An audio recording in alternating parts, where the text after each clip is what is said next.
Hey everyone, welcome to another video. Today we're going to talk about issue number 1 of Black Panther: The Blood Hunt, written by Cheryl Eaton and art by Farid Karami. But before we dive into the story, I want to ask you a favor. If you enjoy this video, please leave a like and a comment to help the channel grow. Now previously, the Dark Force dimension has erupted and begun to create an eternal night as the sun's light got cut off. Now this allowed vampires everywhere to launch a brutal attack against humanity. So as a member of the Avengers, Black Panther fought a group of vampires called the Blood Coven who had brought all this about, but he was mortally wounded during the battle. Now Blade revealed he was the mastermind behind the invasion by turning T'Challa into a vampire and sending him on a quest to retrieve a key piece of Blade's plan.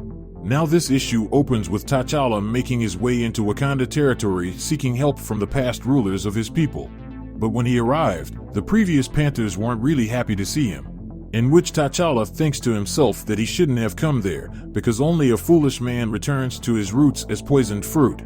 Because in his current condition, he could only offer rot and decay as a tribute in return for his salvation. And to make things worse, T'Challa's mind has not been fully his own ever since Blade's forces took him and made him into said creature. Now his bloodlust and possession have resulted in faulty decision-making, because the Panther informed him that T'Challa, as he is, only carries the spirit of the demon with him. And the previous Panthers see this as T'Challa defining the dominion of Bast. Now to do this is to commit a trespass that isn't easily forgiven, because he sullied her line, which is a debt that must be paid. So as the Panther continued to approach T'Challa stated that he only came here to seek out help. But with that statement, the Panther went in for the attack while asking mockingly if he declared himself a champion of Bast and a protector of Wakanda. And as both parties fell into the stream, the Panther continued to say that T'Challa only brought death with him. And he should listen carefully, because when the demon, Blade, seeks him out, he must know that Wakanda will never fall again. So as T'Challa passed out under the water, the Panthers returned back to which they came, saying how they are no slaves to either man nor God. Now following that turn of events, T'Challa wakes back up alone in the Temple of Bast, or as alone as one could be when they carried the vampire curse as their sole companion. Because in a previous issue, he was marked by the Daywalker to scurry through alleyways as an unwelcome creature of the night. So with Blade's unwelcome gift in his veins, T'Challa sat up as a man walked into the room. Now this was a religious man, so who else is better suited to fight a demon than a god? Now that was something T'Challa would have agreed with if Blade's vampire breed wasn't feeding from a fallen god at that very moment. So with shame in T'Challa's heart, he thought back to the moment where he shamefully begged Bast to free himself from Blade's hold. Because he was supposed to be Bast's champion, not her obligation. So as the religious man smelled the cup that T'Challa left behind after he consumed the heart-shaped herb, he immediately called for the guards to come. And just like that, T'Challa was on the move, as the guards attempted to stop him. Now he knew the catacombs like he knew his own heart. And due to the vampire's curse, he now knows the heart of his pursuers as well. For he could hear the rush of the blood and a tantalizing percussion that enticed him to feed, but regardless of all that, T'Challa has yet to taste a single drop of human blood. And as he dashed towards the door, he was determined to never do so for as long as he remembered who he was. So with determination in every step, T'Challa turned to face his once people and ordered them to stop, for he is their king. And just like that, each one stops dead in their tracks and drops their weapons as their eyes glaze over. Now this was something he didn't expect to happen, because it appeared he not only carried Blade's curse, but his power of influence as well. Now despite his hatred towards his current situation, he couldn't help but find this turn of events as something that could be useful in taking down the Blood Coven. So with everyone standing in place, T'Challa took this moment to walk right by them and walked out the front door. So with that new weapon in tow, we pick back up with T'Challa overlooking the Golden City. Now with the heart-shaped herb in his system, T'Challa has regained some semblance of what he once was. So with the Black Panther back on the hunt, the voice of Blade tried to influence his decision-making by telling him to locate the temple ruins as instructed and have the impossible city deliver the site to him. But as T'Challa resisted his command, Blade doubled down by asking if he really thought he could save his people, because this stubbornness would only lead to prolonged suffering for Wakanda. So with T'Challa not trying to hear it, he jumps head first into the city below in order to help where he can. So as he maneuvered over the rooftops and through the alleyways, T'Challa thought to himself how he only had the last vestiges of moonlight to guide him that night with no hope of a rising sun the following day. because the sun is used to banish demons with the breadth of its rays, but also erodes humanity's vigilance. So in the end, humanity grew weak under the daily assurance of its light.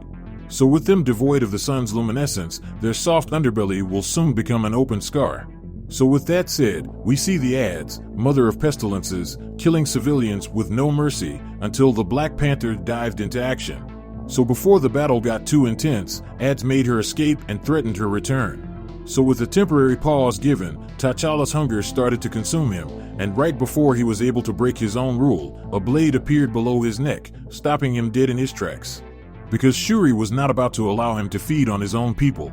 So with T'Challa's humanity returning to him, Shuri took it upon herself to feed him out of her own hand, because with a slice of her blade, her blood started to pour out.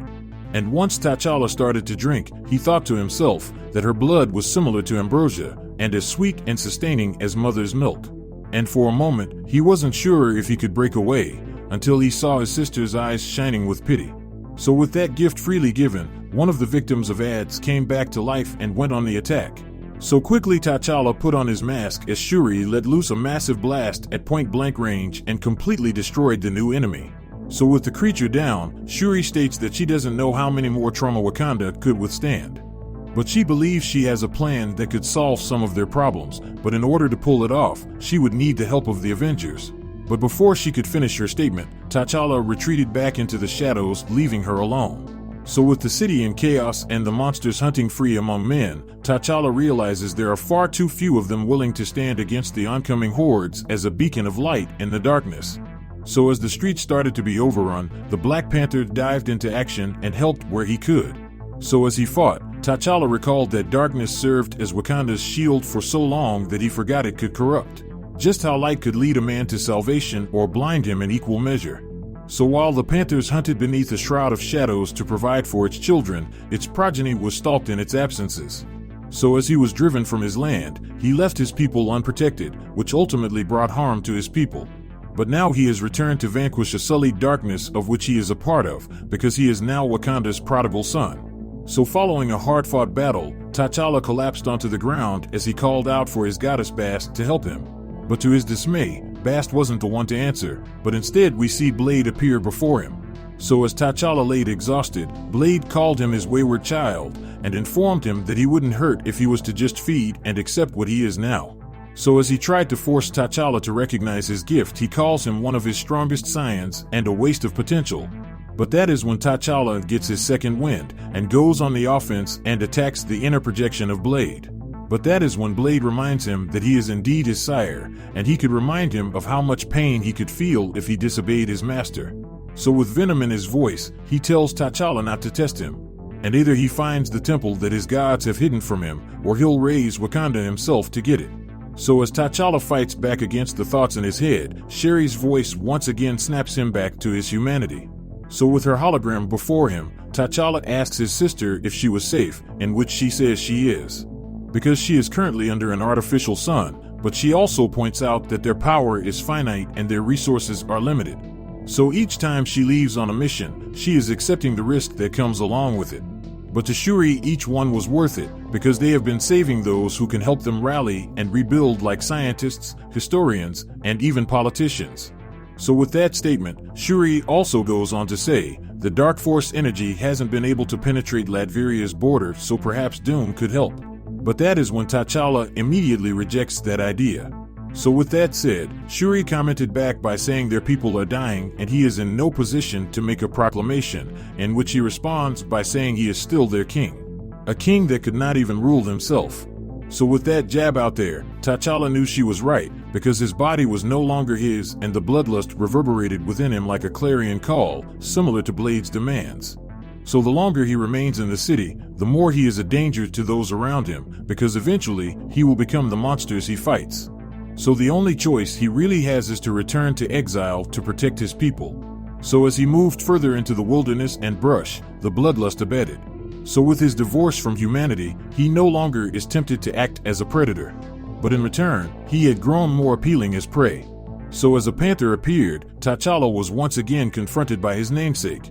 Because no matter how far he stray, as sure as the Sankofa, he ends up back to where it all began. So with that said, Black Panther Blood Hunt comes to an end. Now with that out there, if you want to stay in the loop about any individual storyline, then how about you hop over to the playlist section down below or in the link cards above to get all caught up on everything on my channel. So with that established, I hope you enjoyed this video, and please don't forget to leave a like and a comment if you want to see more videos like this. Thank you for watching, and I'll see you in the next review.